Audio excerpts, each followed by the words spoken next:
Good morning, church family. Good morning, church family. I am Pastor Derek. I am the digital ministry pastors here for New Era Church. If you would please stand with me and turn in your Bibles to Acts chapter 14. Acts chapter 14, and we're going to start in verse 19. We are still in the title of playlist, in the sermon series playlist. So I want you to stay with me, and we're going to have a little bit of fun today. I promise. If you turn with me to Acts chapter 14 and verse 19. I'm going to read from the NNV first.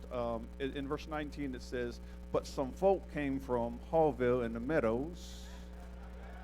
That's the NNV. That's the Nap neighborhood version. You might not have that. You might not have that. Okay. All right. So let me get real. I'm going to read from the ISV version. Okay. The ISV in verse 19 it says, "But some Christian came from Fishers and Brownsburg." Okay. I'm going to get real. We're going to go to the ESV. ESV in verse 19, it says, "But some Jews came from Antioch and Iconium, and having persuaded the crowds, they stoned Paul, dragged him out of the city, supposing that he was dead. But when the disciples gathered around him, that is when he rose up and entered into the city. And the next day he went with Barnabas to Derbe.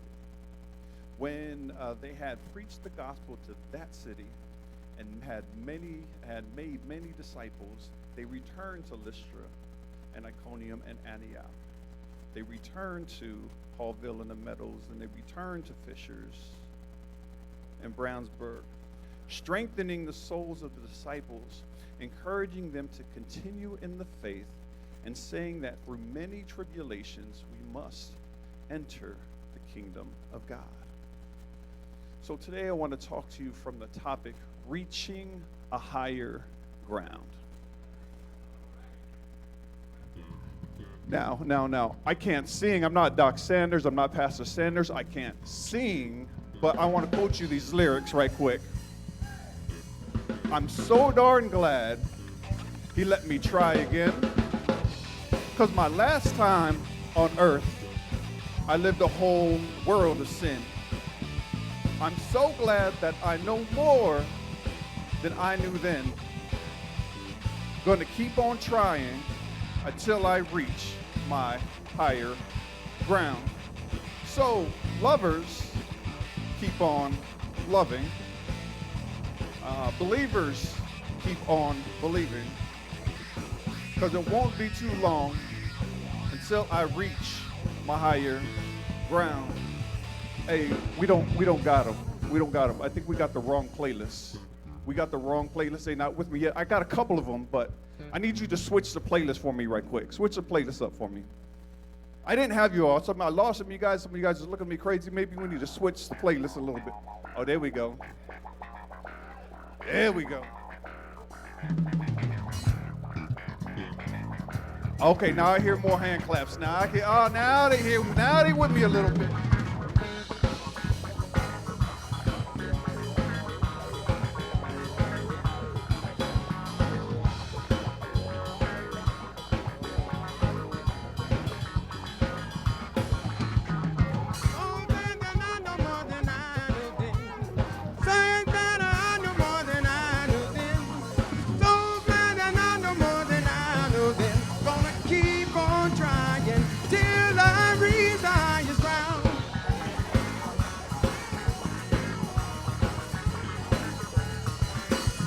Soldiers, keep on warring.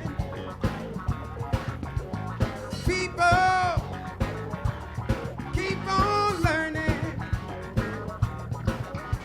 World, keep on turning. 'Cause it won't be too long.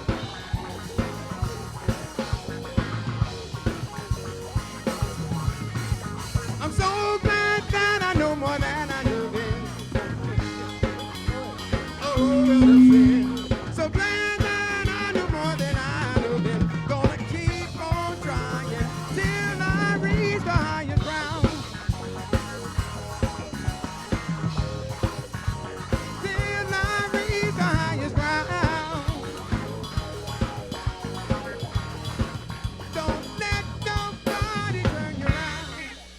So I lost you. I lost you guys in the first song. I lost you guys a little bit the first one because it wasn't your genre. It wasn't your taste. I saw some of the faces. Y'all was looking at me like, "What you doing?" I heard a couple of claps. A couple of people was trying to. They're like, "Derek, okay, we're gonna work with you, Derek. We're gonna work with you." That's what I was getting. But what you don't notice is that the exact same thing was happening right here in verse 19. Paul was doing something a new way. Paul was doing something a little different. See, the Jews thought it was only for the Jews, but here he comes, bringing the word and bringing the good news to the Gentiles, and they didn't like it. They didn't like the way he was doing. But what I noticed from this passage, is in order to reach a higher ground, one of the first steps that I see is that you have to switch your methods. See, you guys didn't like the first song. He was like, "Oh, what are you doing?" Some of y'all had pastor on speed dial, like, "Hey, get this man out the pulpit." Y'all was ready to throw me out of the pulpit, like Paul, beat me, throw me out the city, and leave me dead. That was the vibe that I was getting. That's what I was hearing from you. But what you need to also know is that in Ecclesiastes 1:9 says there is nothing new under the sun. There's nothing new. Let's talk music for a quick second. There's an artist by the name of Megan Thee Stallion, just came out with a song a few months ago, but the music was just simply a sample of the Yin Yang Twins that came out in the early 2000s. And then in the late 90s and early 2000s, you have artists like Jay-Z and Kanye West, even Tupac and Biggie, and even Dr. Dre. All they did was sample the music from the 70s and 80s. That's all they did. All they did was sample. There's nothing new under the sun. All they did is take that music and they changed it for their taste. So that you've seen them switch their method of the way that they delivered it. Let me see if I can get some people. Here's what I think. Sweet and down, sweet cherry, stop and. See, it's the same thing. Those 70s, 80s, and then Dr. Dre remade that one. But all they did was switch their methods of delivery. In order to reach a higher ground, you've got to start. You've got to start right there with being able to switch your method. Right now, we are online. 10 years ago, we weren't online as robust as we are today. I was going over our numbers a couple of months ago. I look at our numbers. I look at everyone who watches online, and I even watch the chat. I watch the chat, guys. But I was going over numbers a couple of months ago, and I was looking at from our website to Facebook to Instagram and even YouTube. And we had there at that time, in a 4-week period, we had reached over 85,000 people. I mean, a few years back, that wouldn't have made sense today. Like 3-4 years ago, we were trying to struggle to put 900 people in this place in 3 different services. But in a month period of time, now we're reaching over, 80,000 people. We had to switch up our methodology in order to do that. And here's another thing about even being online. The last few weeks, again, I told you guys, I watched the chat. I check it. I always watch it constantly, but there was a new name that I've seen pop up, quite a few. I've never met this person, never seen them, and if they're standing next to me, I wouldn't know. But the last few weeks, I've seen consistently Brenda Mullins in the comments on our online. Someone I do know, but she's having church in the chat online. Now, on Facebook, I love seeing this name all the time. I love seeing, because it's without fail, I'm always going to see this name. I'm always going to see Rosemary Moore in the chat. I'm always going to see it. And then she's having church not by herself, but with her daughter and then her son-in-law. They're always in the chat. They're talking to each other. They're saying good morning, and then they're even chatting back and forth to each other. And then, but she's not able to get to church, and this is her only way to have church with New Era. So in order to reach her, we have to have this new methods.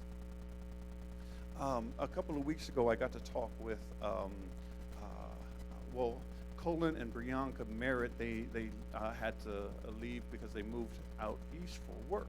I was sad. And then I got to talk to Brianka before she left, and we're talking inside of the sanctuary, and I said, I'm going to miss you guys. Love you guys, everything. And she said, well, you're still going to be able to have church online. see, switching our methodologies, and then there was pushback even against that. But what we need to understand is that we have to switch our methodologies in order to reach a higher ground. I ran businesses for years, and then in business they say the definition of insanity is doing the exact same thing and expecting different results. You see, certain methodologies fit certain people. The first song, y'all wasn't feeling, y'all wasn't vibing with the first song. But when we switched it, it caters to you. It catered to you. Now, let me get a little bit more specific. Do you guys remember joint worship? This place was packed. I'll tell you though. Looked a little bit like heaven inside of there. I'll tell you that much. But we had to switch our methodology or switch our methods for that. This is what I'm telling you. We ever done that before? I can't even tell you anyone who's ever done it before. I can't even tell you a couple of churches that have joined together at all like that. And even one step further is that even our band was a little bit different. There was one time we had 2 bass players. Another time we had 2 guitars. They was jamming. But we ain't never had that before.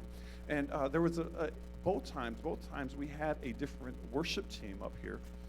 We had joined the 2 worship teams, and then, but even a step before that, we did different music, and we had to do them a little bit different to cater to other individuals who were joining us. But we did not change who we were. We're still New Era Church. We're still a loving church. We are still a welcoming church, but we had to change some of our methodologies to reach a higher ground. Now, don't get mad at me. I'm going to say this. Don't get mad at me. Promise to love me after this. Don't be selfish to think that the word and the worship only has to cater to you.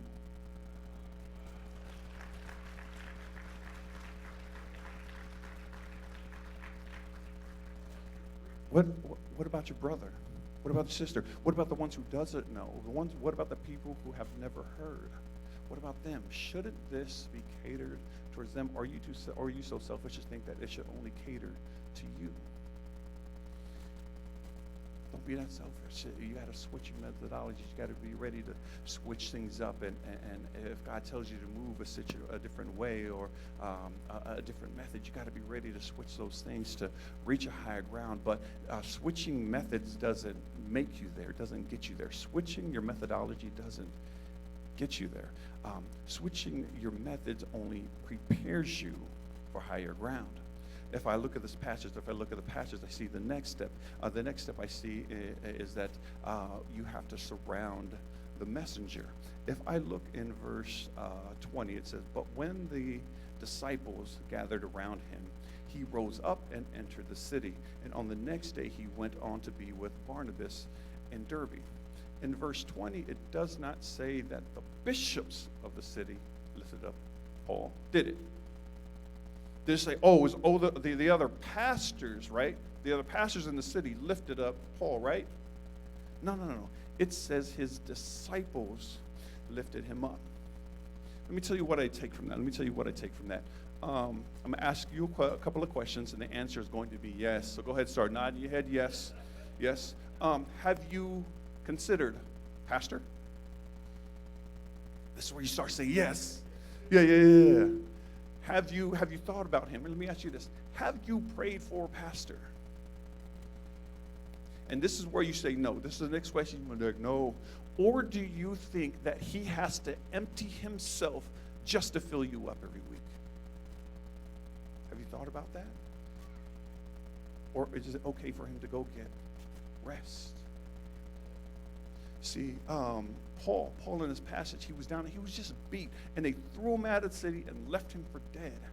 And he needed rest. And just like right now, pastor's on a sabbatical, and he needs his rest. And I've heard, this is where I'm going to get into a little bit of trouble. I'm going to take it. Okay. I've heard and I've also seen comments that says, pastor's not there. I need a new home church. Or I'm not going to. Okay. Let me tell you this and I'm speaking specific for me, I am not here on my own accord. I am not here because Derek said, oh, Derek wants to preach. I'm not. Pastor assigned this to me. So even if someone else is in this pulpit, it is an assignment from pastor. So anything that goes forth from this pulpit is a direction from pastor. So even if pastor's not here, he is still speaking to you.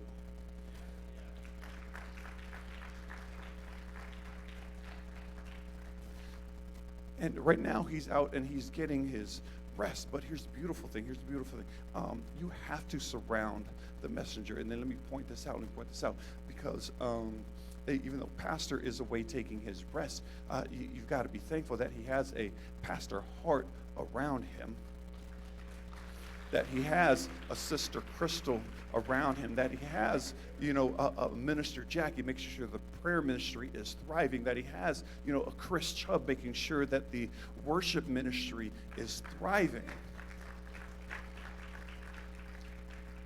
He's put these people around him, so he has other individuals around him, so that when it's time for him to rest and he's heavy laden, other people can carry the load.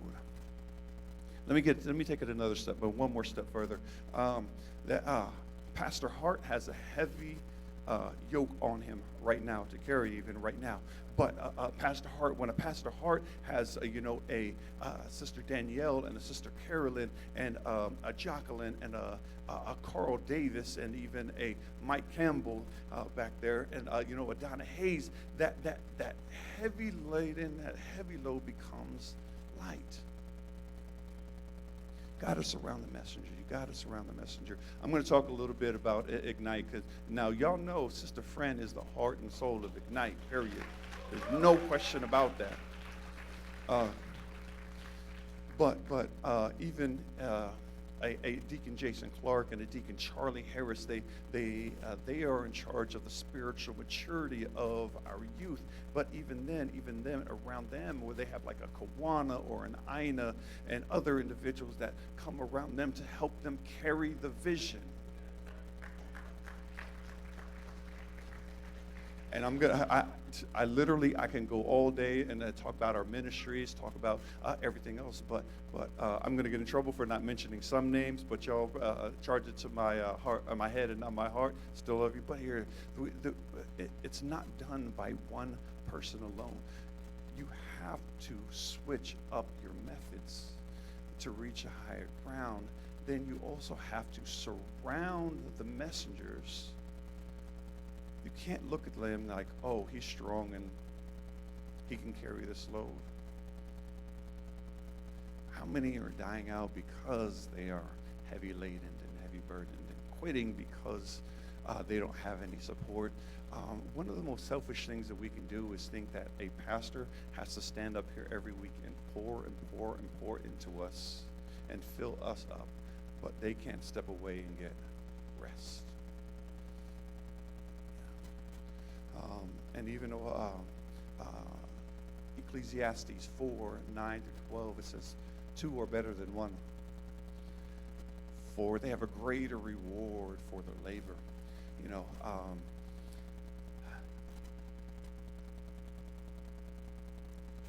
If one falls, another can pick him up.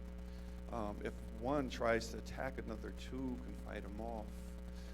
If one lays down, how can he keep warm? But 2 can keep warm together. And I love the end of that verse. It says the threefold cord is not easily broken. How many do you have around you, supporting you, helping you? Are you supporting those individuals around you, those in ministry and things of that nature?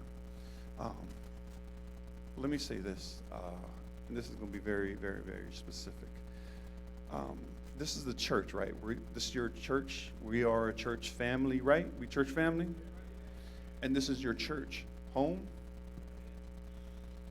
When you go out of your home, you're expected to face trials of the world. You're expected to face people who want to harm you, talk about you, talk bad about you, want to beat you up. So you're expected to go outside of the house. It's okay to, you're going outside the house. It's expected to get some trials and tribulations outside of the house. But this house should be a place where you can come home to and feel comfortable and encouraged. So you gotta surround each other. You gotta surround people. But we're still not done yet. We still haven't reached higher ground. You know, we've seen in the first one, it said that we have to switch our methodologies. We have to switch our methods. Even y'all remember Sunday school? We do Sunday school anymore? Huh? What do? Adult enrichment. And here's the other thing. We have adult enrichment. We have adult enrichment, but not only do we have it here before service, but we also have it at 4 o'clock on Facebook. You have to switch your methodologies up. But that switching the methods only prepares you for higher ground. And then when you surround the messenger, that only that doesn't have you arrive yet. That only positions you or begins to position you for higher ground. There's one more step. There's one more step that I see in the passage here, and this is going to be a tough one. So I'm going to need you to stay with me. It sounds bad, and you're going to need encouragement through this, but this is going to be a difficult one. You have to strive through your miseries. Tough pill to swallow. Tough pill to swallow. You may not have to go through things. Man. Verse 22 says, strengthening the souls of the disciples, encouraging them to continue in the faith, and saying that through many tribulations we must enter the kingdom of God. You're going to go through some things. And I'm sorry if you were told wrong. I'm sorry if someone told you the wrong information and said that, hey, if you become a Christian, your life is going to be perfect. You're going to be happy all the time. You're going to have great things happen to you all the time. You'll never be mad. You'll never be depressed. You'll never be sad. I'm sorry that someone lied to you, but someone lied to you if they told you that. Going through this life, you're going to go through some things. Don't believe me? The first person in Christianity that was martyred or killed for his faith was Stephen. Stephen was the first person killed because he believed. Peter was crucified upside down because he believed. Even Paul in this passage, he was just beat by everyone in the city, then thrown out of the city. One time Paul was, this ain't the first time Paul got beat. There's another time Paul got whooped by everyone in the city, tossed out, left for dead, and then he got up, walked to the boat, got on a boat, and then that boat in that same day was shipwrecked at sea, and then he had to lay on top of a plank just to float back to the shore. And when he got to the shore, he was bit by a snake. Man, ain't that some stuff? You're going to go through some miseries. But here, one step further. Check this out. Jesus didn't think himself above suffering. Jesus himself suffered a horrible death. Jesus was beaten, spit on, mocked, and ridiculed. Then he had to carry his cross after that, the cross that they were going to nail him to kill him. And then after he hung on the cross and then died for us, that's suffering. He had to go through some things. Jesus himself wasn't above suffering. He wasn't above it. Even he suffered. And I'm sorry to be the bearer of bad news that you are going to go through some trials and tribulations. Are you going to suffer? But the good news is, if you're a Christian, that all things work together for the good for the love him. And Matthew chapter 5, verse 9 says, blessed are the peacemakers, for they shall be called children of God. Blessed are those who are persecuted. Blessed, you are blessed if you are persecuted. In your mind, it doesn't think that it makes sense, but if you change your mind to the mind of God, you'll understand that you are going to be blessed if you are persecuted for righteousness' sake, not for what you did wrong, but you are blessed because you are persecuted for righteousness' sake, and for yours is the kingdom of heaven. And blessed are you when others revile you, when they persecute you and utter all kinds of evil against you falsely on my account. So for being a Christian, for simply being a Christian and believing in God, and if you following his orders and following his steps and all these things come to me, you will be blessed because of all of that. And one of the final passages, how he ends that Beatitudes, I love, because he says, rejoice. After, wait, you say, I'm going to be persecuted, they're going to talk about me, they're going to hate me, they're going to do all of this to me, and I'm supposed to rejoice. Yes. But he doesn't leave you alone there. He said, there's a reason. He says, rejoice, be glad, for your reward is great in heaven. And we quoted a second ago, Romans 8:28. It says, all things, not some things, all things, even the things that you consider bad, even the things that you consider evil, even the things that you hate and you did wish that didn't happen to you, all of those things work together for the good for those who love him. Sometimes we misquote Philippians chapter 4. I see it a lot. Sometimes we misquote Philippians chapter 4. Verse 13, we all know it says, I can do all things through Christ who strengthens me. But if you look to write the passage right before it, you'll get a better understanding of what Paul is saying. He says, I know how to be brought low. What that means is I know how to deal with nothing. I know how to lose everything. Let me get personal with you. You know, a lot of you guys know me only from the church. Some of you guys know before this I ran businesses. I ran multi-million-dollar businesses. But I know what it's like to be brought low. I know what it's like to be homeless. I know what it's like to live in Oakland, California in a tent in the backyard of my mom's friend's house. I know what it's like to be homeless, have nothing. Oh, and that's not for, a day or 2 days, 3 days. We lived there for years. And as much as you think Oakland might be, California, you think warm weather. That's the northern Maine. It's cold. I know what it's like to be brought low. I know what it's like to deal with nothing. And you know what, let me be a little bit more transparent. That wasn't the only time I was homeless. That wasn't the only time I was homeless. I know what it's like to sleep on a park bench. I know what it's like to sleep in the bathroom at a train station. I know what it's like to be brought low. And then Paul also says, I know what it is to abound. I know what it is to have plenty. I know what it is to have a lot. I know what it has. It's like to have overflowing. I know what it's like. I've done both.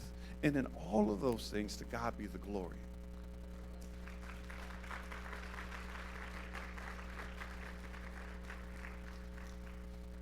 And it's through Christ that has, if we understand it in that context, it's through Christ that I'm able to get through my low periods. And it's also through Christ I'm able to stay humble in my high periods. I can do all things. I can do all things through Christ who strengthens me. And let me see if I could get you guys to join in with me a little bit. So you have to strive through your miseries. So if you are a lover, strive through your miseries and keep on loving. If you're a believer, you got to strive through your miseries and keep on believing. And I'm going to change his lyrics just a little bit here. It says, preachers, strive through your miseries and keep on preaching. Whatever your gift is, a lot of times it's going to be attacked. It's going to be attacked, and it's going to be attempted to take that away from you. The devil is going to try to steal your joy, so you stop operating in your gifts. Know what your gift is, and regardless of the circumstances, know that you still have your gift, and that gift was given to you to glorify God. So your circumstances shouldn't matter. The things that you're going through shouldn't matter. Fight through those, strive through those to persevere. And I'm going to leave you with this. I'm going to leave you with this. I was born by the river in a little tent. I was born by the river in a little tent. In a little tent. Oh, but I know what it's like to be low. the river been running ever since. It's been a long, time coming. And I know Switching my change gonna methods. come. Change is gonna come. Oh, yes it will. Yes, it will.